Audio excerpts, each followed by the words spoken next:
You've been gone a long time.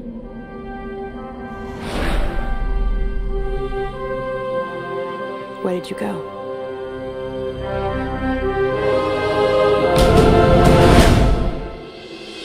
Welcome back to the Fortress of Solitude.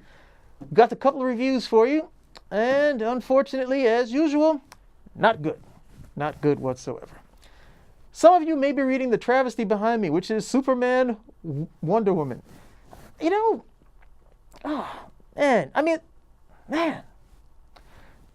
There was this ridiculous essay written years ago.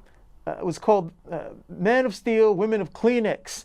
And it was supposed to be this, satirical take on Superman and his love interest, how that he's this impossibly powerful guy, and how could he ever have an intimate relationship with, say, Lois Lane or Lana Lang, because, of course, he's Superman. But the whole notion itself, while that essay itself is not necessarily needing to be recipient of what I'm saying, it's a puerile notion. And I thought the idea of the essay was to expose that as a puerile notion. That kind of didn't happen because we have this nonsense over here with Superman and Wonder Woman linked up.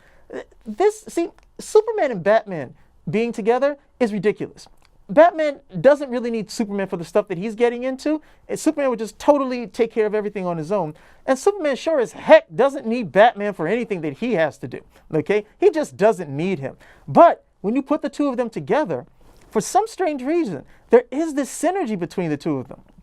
Whether they're being friendly, whether they're being adversarial, there is this synergy between the two of them that works.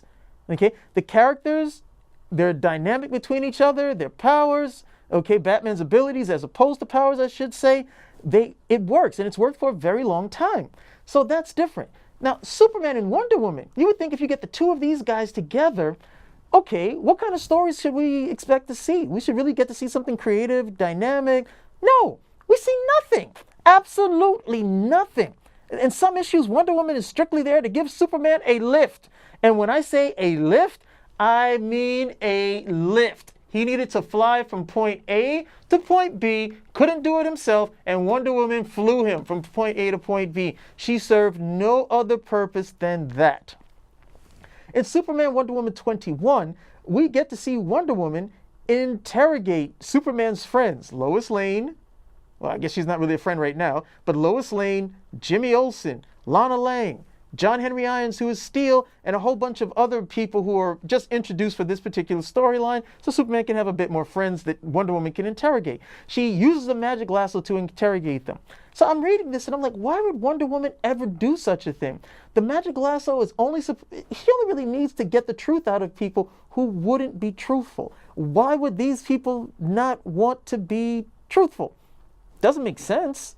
But hey, all it does is create an angst between Wonder Woman, or rather it gives an angst for Superman to have with Wonder Woman. Because you see, he's already on the outs with Lois Lane because she exposed his secret identity.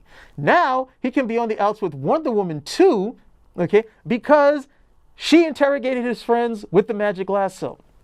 While I believe that her interrogation was completely wrong, I also believe that Superman's reaction to it is over the top, okay? Wonder Woman's trying to help. At the end of the day, she's trying to help. And to throw that blame on her is, again, puerile, childish, sophomoric, teenager, malarkey. Okay? It's just scat at the end of the day. And all of it's done to do what? To make Superman the problem. See, that's what characterization is with too many of these comics right now.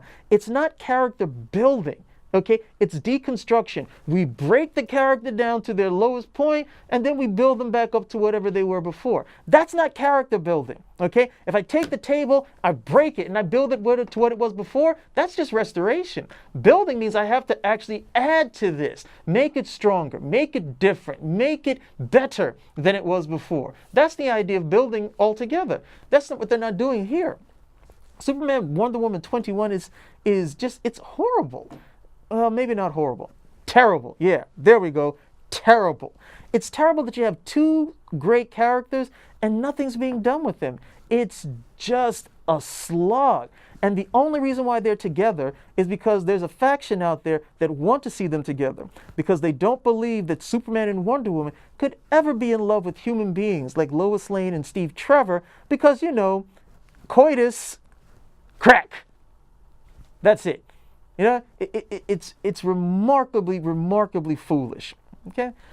Our other review, and this one's actually kind of a foresight review. I actually got to get around to Supergirl, but that's besides the point. Anyway, our other review, see, it turns out Superman from Flashpoint, or pre-Flashpoint, actually survived. He survived Flashpoint. He survived Crisis. He survived everything. And he's living on the planet right now with Superman. He's been there for 9 years, married to Lois Lane, and he has a 9-year-old son.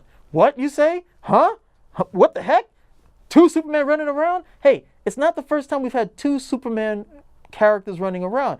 Back in the days of such much better writing, we had the Superman of Earth 1, we had the Superman of Earth 2, and from time to time they would get together to go on adventures.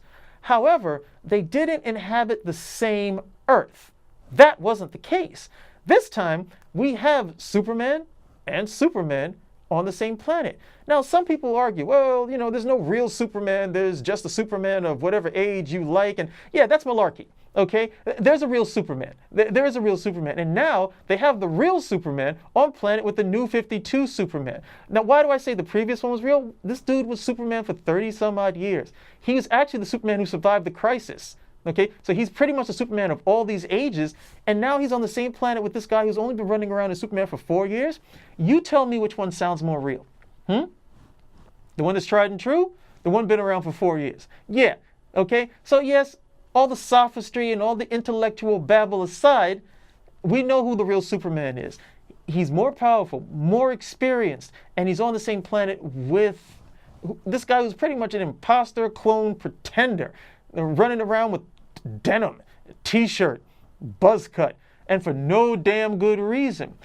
So this book is coming out. It's going to be written by Dan Jurgens. It's going to be illustrated by Lee Weeks. And I have to admit, I'm really looking forward to it.